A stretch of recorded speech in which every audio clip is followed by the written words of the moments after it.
and it's going to end up getting blocked, but it's going to get a tip out. Irvin's going to get it this time. Irvin's going to try it. He's going to make it. Irvin went in there with a little more power, and he was able to get through the foul that time. He's going to make the bucket, and he's going to be at the line. So Irvin's adding up some more points tonight, isn't he, Joe? He's about to push his average, and like you said, Andrew Hensley's checked in, number 11. Done a really good job there with, sort of clean up on the glass. Some great passes, and of course he set the Zach Irvin there with that one again. 69-55, 1:16 left here in the fourth quarter. We're going to have a full timeout by Gate City, so everyone's making sure they get their timeouts in. Yeah, can't take them home with you again.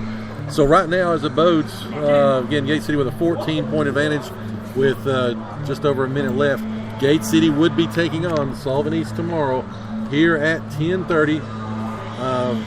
We'll be on the air probably about 7 in the morning with the extended pregame show. Joe is determined for us to not be sitting up here in this little triangle with the back of my chair hanging in free space 10 feet off the ground. Actually, tomorrow I think we'll set up probably up there where the Pepsi sign is along the top.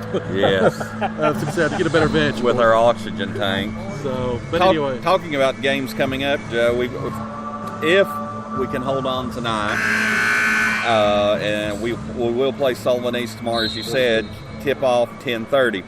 Then we will play, when we beat Sullivan East tomorrow, we will play the winner of the Morristown East Dobbins Bennett game for the 6th place game. That's going to be Monday at 1 p.m. So that's what we've got left.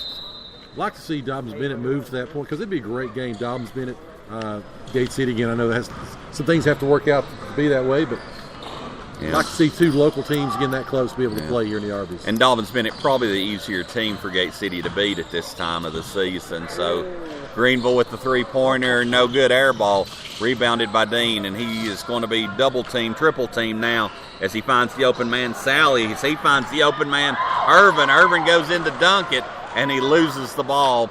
Almost. Here goes Dean again. Let's see if we're going to get the oop. Nope, we're going to get a layup by Dean.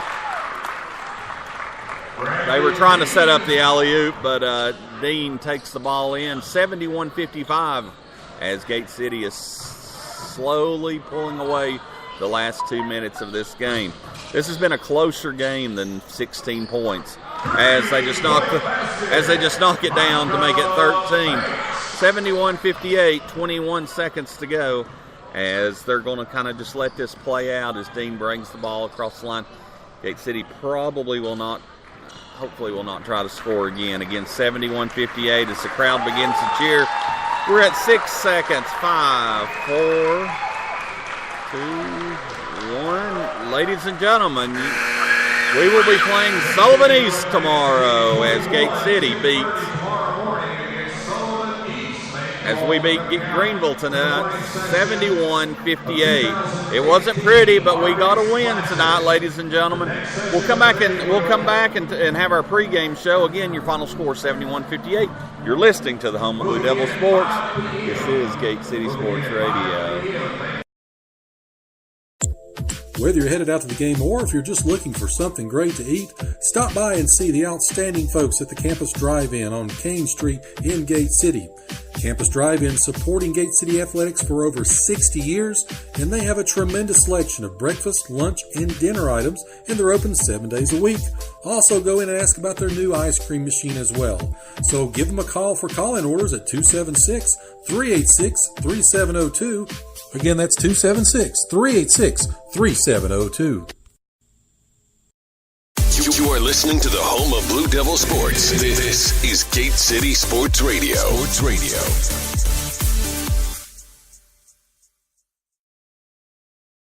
Family owned for 3 generations, Broadwater Trading Company proudly supports Gate City High School and wishes the Blue Devils the best for a great upcoming season.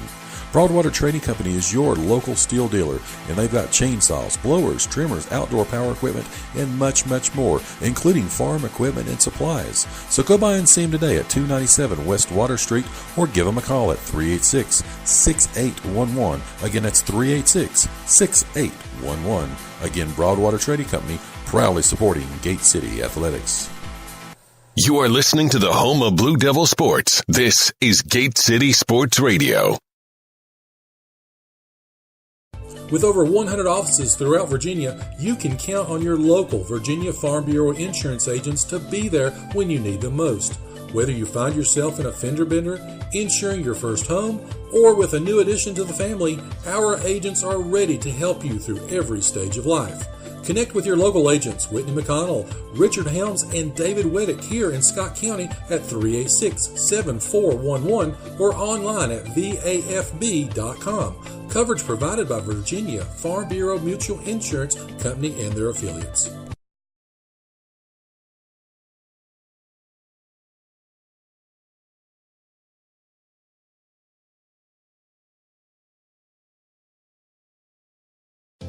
Proudly representing Southwest Virginia in the House of Delegates for the last 24 years, Terry Kilgore continues to strive and work hard for others. Just like our Gate City Blue Devils proudly represents our school, our town, and community.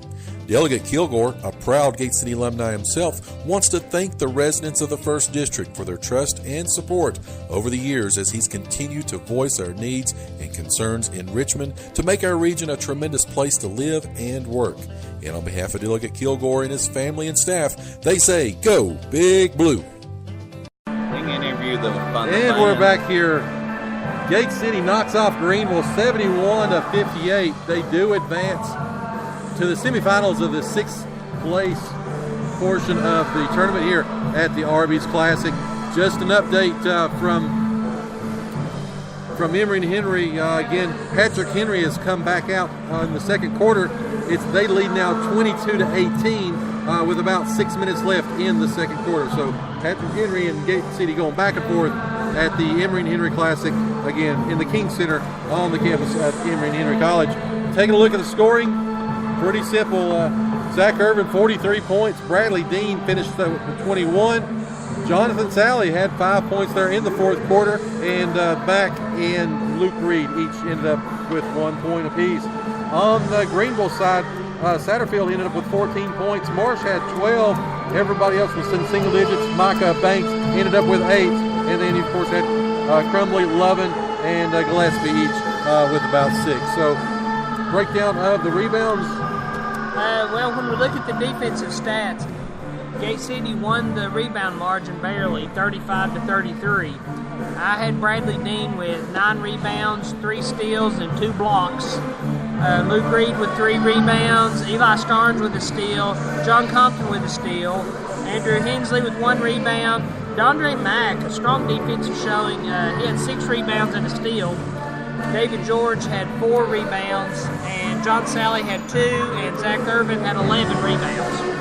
So again, we talk about, you got to go with what brought you, and of course right now the scoring predominantly by Irvin and Dean, and then everybody else filling in as they are. Of course, like I said, taking on a Sullivan East basketball team tomorrow that knocked off Tabernacle a little bit earlier today. So we'll take another quick break, come right back. We'll go through the seedings, and again, we'll get out of here and get you ready for a great day tomorrow. Again, Sullivan East, Gate City at 10:30. We'll update if we get them from the JV game as well as the girls. And of course, everything will be through our social media outlets as well. So with that said, we'll come back in just about a minute. You're listening to the home of Blue Devil Sports here on the James River Advisors post-game show. This is Gate City Sports Radio. Proudly representing Southwest Virginia in the House of Delegates for the last 24 years, Terry Kilgore continues to strive and work hard for others. Just like our Gate City Blue Devils proudly represents our school, our town, and community. Delegate Kilgore, a proud Gate City alumni himself, wants to thank the residents of the 1st District for their trust and support over the years as he's continued to voice our needs and concerns in Richmond to make our region a tremendous place to live and work.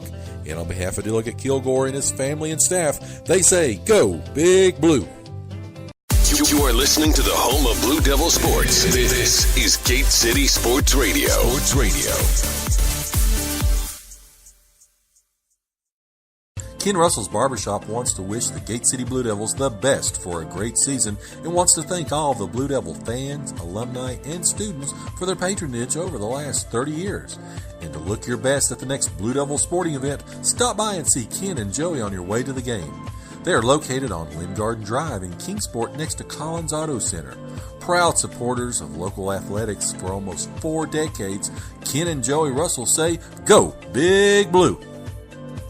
And we're back on the air as, again, a joyous Gate City comes back after their first loss of the season, rebounds with a 71-58 victory here again, setting up the stage for the semifinals of the sixth grade, the 6th place bracket of the Arby's Classic. So, Rob, take us through what comes down the road if we continue to win. Yeah, real quick, Morristown East beat Tennessee High earlier today, as did Science Hill fell to Dobbins Bennett.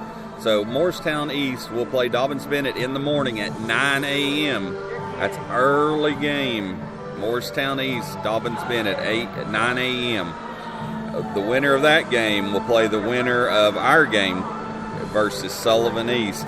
East beat the Bahamas team today, and so Sullivan East will play Gate City at 10:30. So once again, Morristown East at 9 versus DB, and Sullivan East versus Gate City at 10:30. The winner of that will play, as you said, for the 6th place trophy here in the Arby's Classic on New Year's Eve at 1 p.m. I really like that Sullivan East matchup. In a lot of ways, they kind of remind me of Greeneville, what I've seen of them here. They have one really large post player that Gate City's going to have to work on containing. I don't know his exact height, but other than that, they kind of play very similar, I think, to Greeneville. We haven't played East this year, have we? No, not as yet. And of course, now our JV team, of course, is over at Bluntman right now at Sullivan East. They're taking on either the Patriots or Y Central's Warriors in the JV bracket over there. So, but we're seeing yeah, a lot of Northeast Tennessee teams so far this year. So again, like I said, the winner of tomorrow's game will be playing for 6th place on Monday on New Year's Eve. So, guys, Chris, your final thoughts from today's game? I think Gate City did what they needed to do. They've continued to show us that when they need to score, they can score. Just kind of makes me nervous when they get out of that mindset. But, hey, once again, a win is a win. We'll take it and play tomorrow. That's something that Greeneville can't say. Rob, your final thoughts? Well, there's 6 teams that would like to be in Gate City's spot. There's 6 teams that have already exited this year's tournament. So once again, we will be playing tomorrow, as we hope that as we had a gentleman hollering over our shoulder. I apologize, but I hope that Compton's injury is not too bad, and we just pray for Compton, because he wasn't able to put any kind of pressure on his ankle. So probably needless to say that he won't be available tomorrow. And of course, I think of course the coach for me, and as he mentioned prior to this matchup when we saw him earlier, they're thinking about the big picture, getting some experience, getting those guys in and playing this good competition, and again coming out here as injury free as possible. So I doubt if we would probably see him tomorrow. Well, Joe, he's been, as you said, the 3rd leading scorer this year, and we've been waiting for someone to really step up. So now there's even a bigger gap that Gate City's got to figure out quickly how to fill. The his natural sub coming in off the bench has been Eli Starnes. Of course, Starnes just a sophomore. Of course, he helped to lead that team last year to the district championship on the JV level. But again, we'll see how that plays out. Again, a little bit